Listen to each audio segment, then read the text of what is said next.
Hello, good morning student. Online class में आपका स्वागत है। आज हम ये फर्स्ट ईयर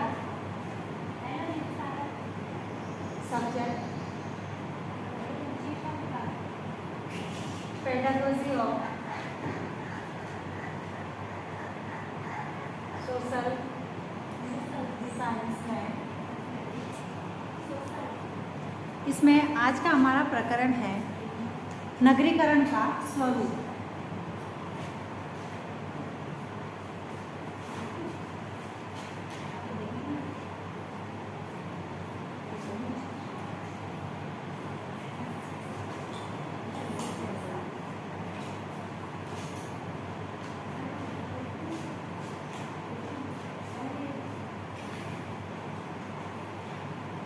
नगरीय जीवन शैली पर व्यापक रूप से यदि विचार किया जाए तो इसके अनेक प्रकार के स्वरूप देखने को मिलते हैं। इन स्वरूपों के कारण ग्रामीण जीवन शैली में अनेक तथ्यों को नगरीय जीवन शैली से लिया गया है तथा वर्तमान समय में नगरीय जीवन शैली को देखकर ग्रामीण नागरिकों द्वारा अनेक बुराइयां जो है समाप्त करने का प्रयास किए जा रहे हैं। नगरीय जीवन शैली के प्रमुख लाभ एवं उसके सकारात्मक स्वरूपों को हम इस प्रकार से देख सकते हैं। इसमें सबसे पहले है वैज्ञानिक दृष्टिकोण का विकास। वैज्ञानिक दृष्टिकोण का विकास।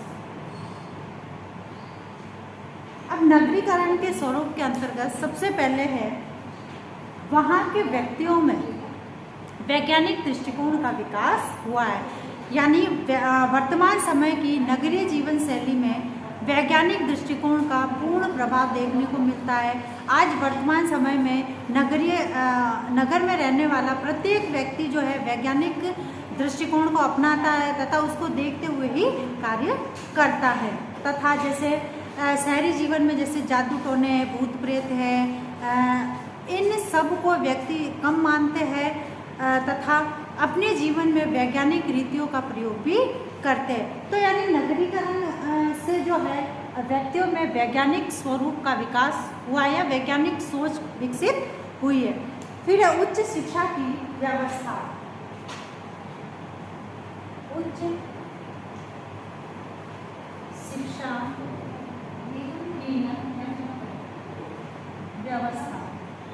अब जो नगरीकरण से जो है व्यक्तियों के लिए उच्च शिक्षा की व्यवस्था हुई है, यानी शहरी जीवन शैली में उच्च शिक्षा के प्रति लगाव देखा जाता है, जिसके परिणाम स्वरूप नगरीय क्षेत्रों में जैसे विश्वविद्यालय है, महाविद्यालय है, लड़कियों के लिए अलग से विद्यालय है, लड़कियों के लिए पृथक विद्यालय, इन सबको देखा जाता है, जिसके परिणाम स्वरूप प्रत्येक शहरवासी या प्रत्येक व्यक्ति को उच्च शिक्षा प्राप्त होती है तथा शहरी जीवन में उच्च शिक्षा प्राप्त करने के लिए उत्सुकता रहती है, जिससे इन महाविद्यालयों में जो छात्रों की संख्या है वह अधिक होती है। फिर रोजगार के अवसर।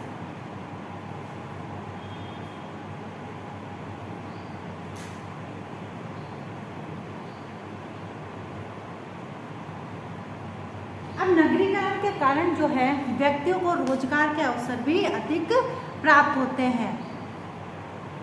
शहरी क्षेत्र में अनेक बड़े बड़े जैसे उद्योग होते हैं, कारखाने होते हैं, जिसके कारण व्यक्तियों को रोजगार के अवसर प्राप्त होते हैं, जिसमें उन मिलों में काम करने वाले जो हजारों जो मजदूर हैं, उन मिलों में हजारों मजदूरों की आवश्यकता भी होती है। इसलिए ग्रामीण क्षेत्र से व्यक्ति जो रोजगार की तलाश में शहरों की तरफ आता है और अपने लिए रोजगार के अवसर तलाशता है। फिर है जाति व्यवस्था का समापन।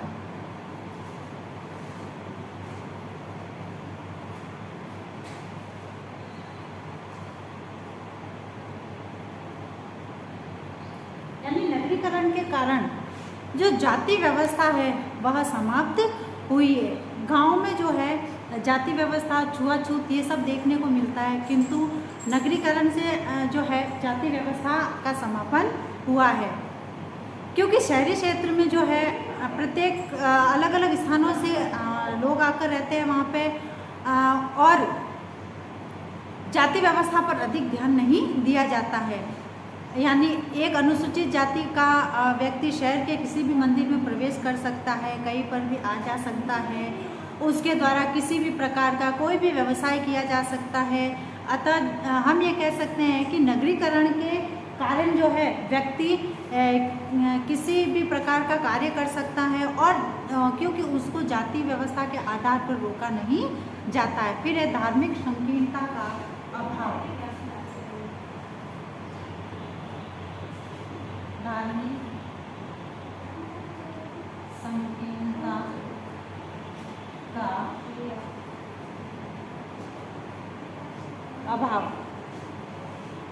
अब जो है इसके कारण जो है शहरी क्षेत्र में किसी भी धर्म के प्रति द्वेष भावना का स्वरूप या द्वेष भावना दिखाई देखने को नहीं मिलती है। वहाँ प्रत्येक धर्म का अनुपात लगभग समान रहता है, इसलिए किसी भी धर्म का कोई वर्चस्व नहीं रहता है। इसके परिणाम स्वरूप जो है नगरीय जीवन में धर्म के प्रति सोच व्यापक होती है, तथा सभी धर्म जो है आपस में एक दूसरे का सम्मान करते हैं, तथा उनमें जो है मूल भाव उनके मानवता और नैतिकता की खोज होती है, और धर्म के प्रति रूढ़िवादिता और जो अंधविश्वास होता है उनको स्वीकार नहीं किया जाता है।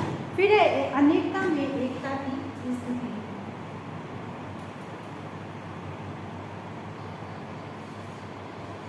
अनेकता में एकता की स्थिति। अब जो है इस शहरी जीवन से या नगरीकरण से जो है अनेकता में एकता की स्थिति देखने को मिलती है। अनेक स्थानों से आए हुए व्यक्तियों का रहन सहन, खान पान, उनके रीति रिवाज, उनका धर्म, ये सब जो है उनकी भावनाएं अलग अलग होती है। इसलिए नगरीय जीवन शैली में विभिन्न प्रकार की संस्कृतियाँ होती है, जिसके इन सब के परिणाम स्वरूप यानी अलग अलग संस्कृतियाँ, अलग अलग खान पान, अलग अलग रहन सहन होने के बावजूद भी नगरीय जीवन शैली में अनेकता में एकता देखने को मिलती है। फिर है उच्च प्रशासनिक व्यवस्था।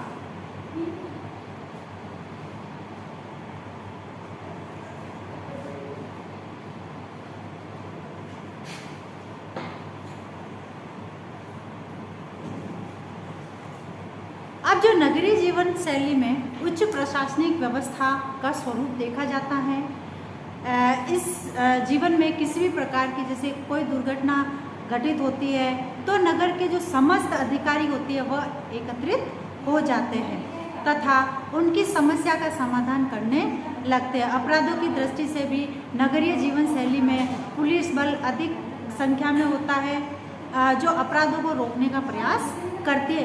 यानी नगरीय जीवन शैली की प्रशासनिक व्यवस्था देखी जाए तो यहाँ की प्रशासनिक व्यवस्था बहुत अच्छी मानी जाती है। इसी प्रकार जैसे जल है, बिजली है, परिवहन है, ये सब इन सब की पर्याप्त मात्रा में सुविधा होती है और इन सब की समस्याओं को देखते हुए समस्याओं के समाधान भी तुरंत किए जाते हैं। फिर एक गुटबंदी का अभाव।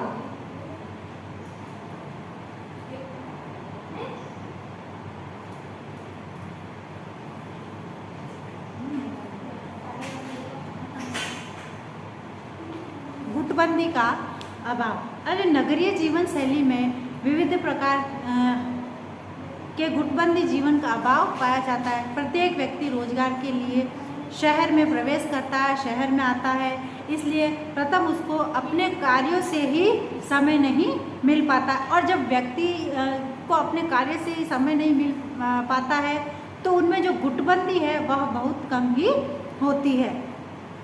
इसके परिणाम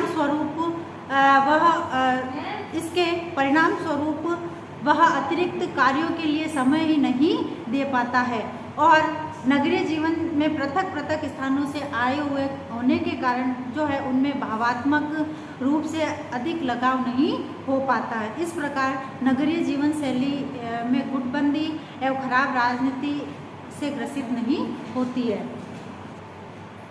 फिर है सुरक्षा की व्यापक व्यवस्था। अब नगरीय जीवन शैली में सुरक्षा के अतिरिक्त व्यक्तिगत सुरक्षा की भी व्यवस्था होती है। वर्तमान जीवन में प्रत्येक गेट और बाउंड्री पर एक सुरक्षा गार्ड रखा हुआ होता है, जिसको इसके बाद जो सुरक्षा गार्ड जो होते हैं वो उनको ड्यूटी पर लगाया जाता है तथा प्रत्येक सोसाइटी के बाहर उनको बिठाया जाता है। यानी यदि सुरक्षा की दृष्टि से देखा जाए तो नगरीय जीवन शैली को एक सेफ तथा सुरक्षित माना गया है। फिर सामाजिक बुराइयों का अंत। नगरीय जीवन शैली में सामाजिक बुराइयों का अंत हो गया है, जैसे जातिवाद, धार्मिक संकीर्णता है, अंधविश्वास है, रूढ़िवादिता है, जादू टोने हैं, लिंग भेद है, बालक बालिका में अंतर है, बाल विवाह है, पर्दा प्रथा है। इस प्रकार की ये जो सामाजिक बुराइयां है इन सब का अंत हुआ है। फिर स्त्री शिक्षा एवं रोजगार की उचित व्यवस्था। नगरीय जीवन शैली के कारण स्त्री शिक्षा और उनके लिए रोजगार की उचित व्यवस्था भी हुई है, क्योंकि प्रत्येक व्यक्ति आज वर्तमान स्थिति को देखते हुए यह माना जाता है कि प्रत्येक बालिका को भी शिक्षित होना चाहिए। फिर तर्क और चिंतन शक्ति का विकास। अब नगरीय जीवन शैली से जो है व्यक्तियों में सामान्य रूप से यदि हम देखा जाए तो उनमें तर्क और चिंतन शक्ति का विकास हुआ है, जिसके परिणाम स्वरूप प्रत्येक तथ्य को वो व्यावहारिक दृष्टिकोण, व्यावहारिक उपयोगिता है, तर्क के आधार पर परखता है। मतलब हर बात का एक तर्क देता है, उसी तर्क के आधार पर वह कार्य करता है। अतः इसके बाद ही उसको जीवन में स्थायी रूप से स्थान देता है। इस प्रकार नगरीय जीवन शैली में प्रत्येक व्यक्ति की तार्किक योग्यता, समायोजन शक्ति का व्यापक रूप से विकास होता है, जो कि मानव के बहुमुखी विकास के लिए आवश्यक है। अब आज का आपका गृह कार्य के